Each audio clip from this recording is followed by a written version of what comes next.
Al-Imam Al-Bukhari dan Al-Imam Muslim meriwayatkan dalam sahih mereka berdua hadis yang agung dari Jarir bin Abdullah radhiyallahu taala anhu, Jarir bin Abdullah Al-Bajali. Dia berkata, ataitu Nabi sallallahu alaihi wasallam. Aku mendatangi Nabi sallallahu alaihi wasallam. Kemudian aku berkata, ya Rasulullah, aku membayat engkau, yaitu alal Islam, untuk menyatakan keislamannya. Kata Jarir bin Abdullah, fashtarata alayya, maka Rasulullah sallallahu memberikan syarat kepada aku. Wan nush likulli muslim, yaitu beliau mempersyaratkan kalau ingin membaiat Nabi sallallahu alaihi wasallam harus membaiat di antaranya untuk nasihat kepada setiap muslim. Makanya dalam sebagian riwayat Jarir radhiyallahu anhu berkata, bayatu Rasulullah sallallahu alaihi wasallam ala iqamis shalah wa ita'iz zakah wa nushi likulli muslim. Aku membaiat Nabi sallallahu alaihi wasallam yaitu untuk menegakkan salat, membayar zakat dan untuk beri nasihat kepada setiap muslim. Jarir bin Abdullah radhiyallahu taala anhu datang kepada Nabi sallallahu alaihi wasallam yaitu di Amul Wufud sekitar tahun 9 atau tahun 10 Hijriah. Yaitu akhir hayat kehidupan Nabi sallallahu alaihi wasallam. Dan Nabi memuliakan beliau ketika beliau datang, kemudian beliau duduk tanpa ada alas, maka Rasulullah SAW memberikan kainnya kepada Jarir bin Abdullah untuk diduduki oleh Jarir bin Abdullah. Kemudian Rasulullah SAW berkata kepada para sahabat, idza atakum karimu qaumihi fa'krimuh. Jika datang orang mulia dari kaumnya, maka muliakanlah. Karena Jarir bin Abdullah adalah pemimpin dari kaumnya dari Bani Bujailah dari Yaman. Kemudian Jarir radhiyallahu anhu masuk Islam dan beliau berkata, ma hajabani Rasulullah sallallahu alaihi wasallam mundul aslamtu wa ma ra'ani Nabi sallallahu alaihi wasallam ila dhahik. Sejak aku masuk Islam, Rasulullah SAW tidak pernah menghalangiku, yaitu aku kalau mau ketemu dia mudah sekali, tinggal ketemu. Dan tidaklah Nabi bertemu denganku kecuali berpapasan denganku kecuali beliau tersenyum. Jarir bin Abdullah radhiyallahu anhu pernah berkata, aku mengeluh kepada Nabi sallallahu alaihi wasallam, aku tidak bisa tegak di atas kuda, tidak bisa kokoh di atas kuda. Maka Rasulullah SAW pun memukulkan atau mengepakkan tangannya di dadaku. Kemudian Rasulullah SAW berkata, Allahumma tsabbithu, ya Allah kokohkanlah dia di atas kuda, waj'alhu hadiyan mahdiya, dan jadikanlah dia pemberi hidayah dan juga mendapat petunjuk dari Allah Subhanahu wa taala. Adapun maksud baiat Nabi mempersyaratkan kepada Jarir bin Abdullah untuk wan-nush likulli muslim, itu nasihat kepada setiap muslim. Dan nasihat dalam bahasa Arab diambil dari nasahtu asal, maknanya fasaffaituhu, yaitu aku menasihat madu, maksudnya aku bersihkan madu dari kotoran-kotorannya. Ada yang mengatakan an-nasihah maknanya al-khiyatah, nasahtu thawb, aku menjahit baju, yaitu dari yang robek-robek aku jahitin, aku sambung kembali. Sehingga para ulama mengatakan maksudnya seorang beri nasihat kepada saudaranya sama muslim, maksudnya dia melakukan yang terbaik buat muslim tersebut. Dia ingin kebaikan bagi muslim tersebut sebagaimana dia bersihkan madu dari kotoran-kotorannya. Kalau ada kekurangan pada muslim tersebut, dia berusaha menyambungnya sebagaimana dia menjahit baju-baju yang robek, dan dia tidak ingin ada keburukan mengenai orang muslim tersebut. Dan Rasulullah SAW memberi syarat kepada Jarir bin Abdullah dengan syarat yang susah. Karena dikatakan wan-nush likulli muslim. Itu setiap engkau bertemu siapapun, wahai Jarir bin Abdullah, laki-laki maupun perempuan, besar atau kecil, dalam kondisi iqamah atau dalam kondisi safar, ya, orang pintar atau orang jahil, orang kota maupun orang badui, maka hendaknya engkau berbuat yang terbaik kepadanya.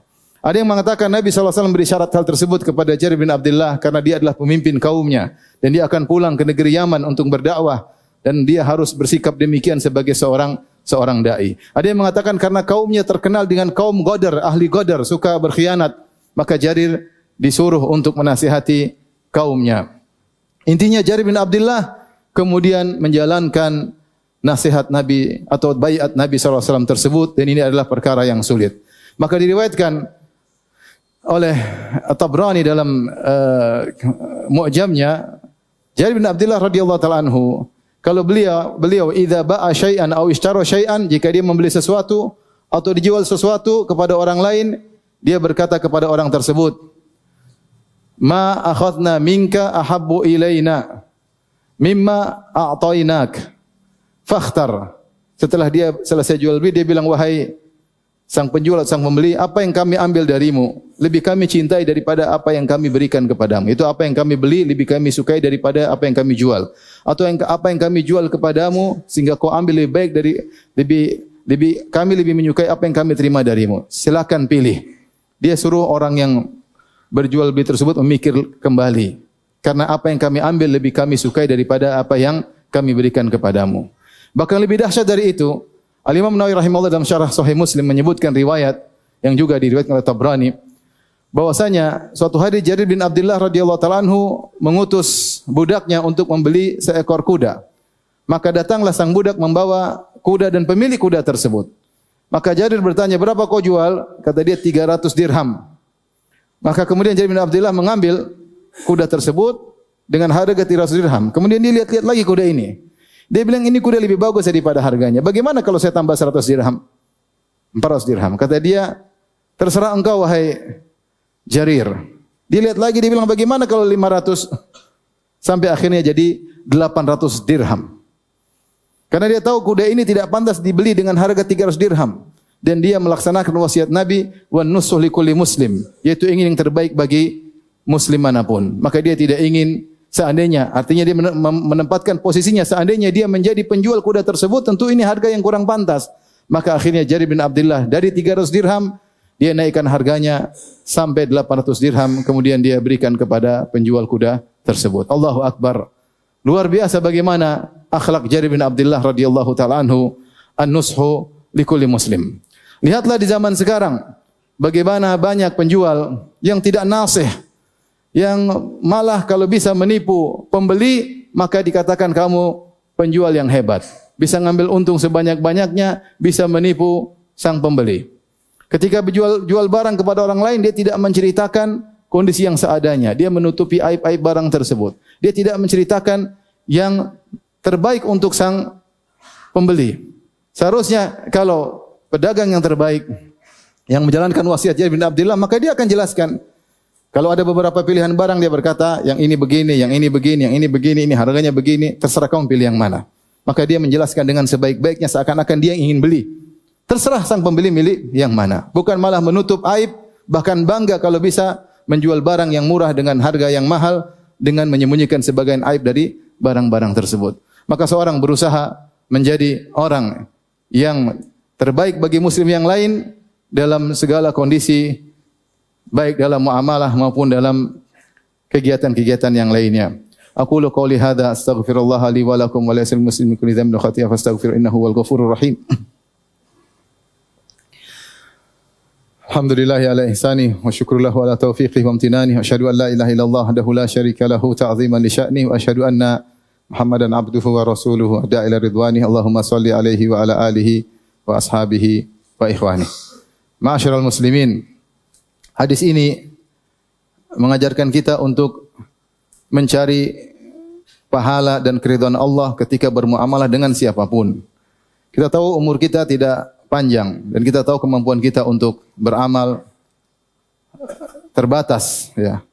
Oleh karenanya setiap kita dalam kondisi apapun, bertemu dengan siapapun, kita berusaha mencari pahala. Di antara mencari pahala adalah dengan menjalankan hadis ini. Kita bertemu siapapun orang tersebut, apakah istri kita, apakah anak-anak kita, apakah kawan kita, apakah murid kita, apakah guru kita, apakah tetangga kita, kita berusaha menjadi nasih. Apa sih yang saya bisa lakukan terbaik buat dia? Ya. Apa yang terbaik buat dia? Apa yang bisa menjauhkan dia dari keburukan? Dan apa yang bisa mendatangkan kebaikan-kebaikan baginya? Ya, memang benar ini hal yang dinasihatkan oleh Nabi SAW sebagai penyempurna keimanan. Karena Nabi SAW berkata, la yu'minu ahadukum hatta yuhibba li akhihi ma yuhibbu li nafsihi. Tidaklah sempurna iman salah seorang dari kalian sampai dia menginginkan kebaikan bagi saudaranya apa yang dia inginkan untuk dirinya sendiri. Maka ketika kita bertemu dengan siapapun, bermuamalah dengan siapapun, kita berusaha mencari pahala. Cari bagaimana kalau bermuamalah dengan pembantu kita, bagaimana kita bisa dapat pahala dari pembantu kita. Lakukan apa yang terbaik bagi dia, yang bisa mengurangi keburukan dari dia, kita pikirkan. Pikirkan sejenak terus kita jalankan. Maka kita menjalankan wasiat Nabi kepada Jarir bin Abdullah, an-nasih likulli muslim. Jangan sebaliknya, bagaimana kita bisa mengeruk orang ini, bagaimana kita menghabisi uangnya, ini justru kebalikan. Itu bukan seorang yang nasih, tapi dia ghish, berusaha memberikan keburukan kepada saudaranya. Demikian juga ketika kita bermuamalah dengan istri kita, apa yang terbaik bagi istri kita? Apa yang bisa kita lakukan? Apa yang bisa kita berikan? Apa usaha agar dia terhindar dari keburukan? Adakah kita memberikan waktu untuknya? Ketika kita bermuamalah dengan anak kita pun demikian. Jangan kita muamalah asal-asalan. Kita nasih sebagai bapak yang nasih. Bagaimana bisa terhadap anak kita? Yang bisa kita lakukan. Kita ajak ngobrol, kita arahkan, kita peringatkan. Seperti itu. Lalu kita sama supir, sama siapapun, sama tetangga. Berusaha melakukan yang terbaik sehingga kita bisa memperoleh pahala dengan bermuamalah dengan siapapun. Karena di antara wasiat Nabi SAW kepada Jarir bin Abdullah, wa nush li kulli muslim, yaitu berbuat yang terbaik bagi setiap muslim. Dan itulah akhlak para anbiya. Oleh karenanya para nabi ketika mereka berdakwah, mereka berkata, wa ansahu lakum, dan aku melakukan yang terbaik buat kalian. Aku ingin kebaikan bagi kalian. Ya.